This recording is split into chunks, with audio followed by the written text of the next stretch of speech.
మామిడికాయతో చిట్టి ముక్కల పచ్చడి ఎలా తయారు చేసుకోవాలో ఈ వీడియోలో చూద్దాం. హాయ్ అండి, welcome back to our channel Sai talks 29. ఒక 2 మామిడికాయలను తీసుకొని పచ్చడి మామిడికాయలని శుభ్రంగా వాటర్లో వేసి వాష్ చేసేసుకోవాలి.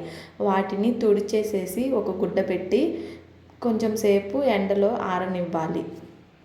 ఆరిన మామిడికాయలను చిన్న చిన్న ముక్కల్లాగా కట్ చేసుకోవాలి.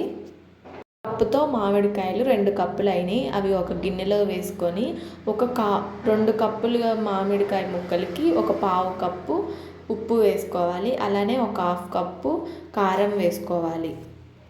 వేసుకున్నాక మొత్తం ఒకసారి కలిపేసేసి పక్కన పెట్టుకోవాలి. తర్వాత మనం ఆవపిండిని రెడీ చేసుకుందాం. ఒక ప్యాన్ తీసుకొని అందులో 1 టేబుల్ స్పూన్ ఆవాలు వేసుకోవాలి.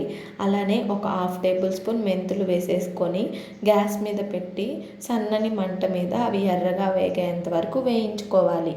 మెత్తని పొడిలా చేసేసి అది కూడా మనం గిన్నెలో కలిపేసేసుకోవాలి.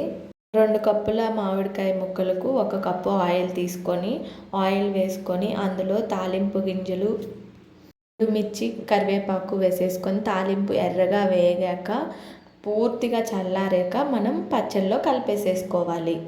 కొంచెం పచ్చివి తెల్లగడ్డలు కూడా వలిచేసేసుకొని మనం పచ్చళ్ళలో వేసేసుకొని మొత్తం ఒకసారి కలిపేసేసుకొని పక్కన పెట్టుకోవాలి.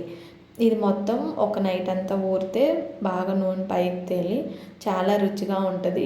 ఇది ఇన్స్టెంట్గా పెట్టేసుకోవచ్చు, చాలా ఈజీ కూడా. నచ్చితే మీరు కూడా ట్రై చేయండి. అప్పటికప్పుడు తినాలనిపించినప్పుడు చాలా ఈజీగా చేసుకోవచ్చు. ఇంతే అండి, మామిడికాయతో చిట్టి ముక్కల పచ్చడి రెడీ.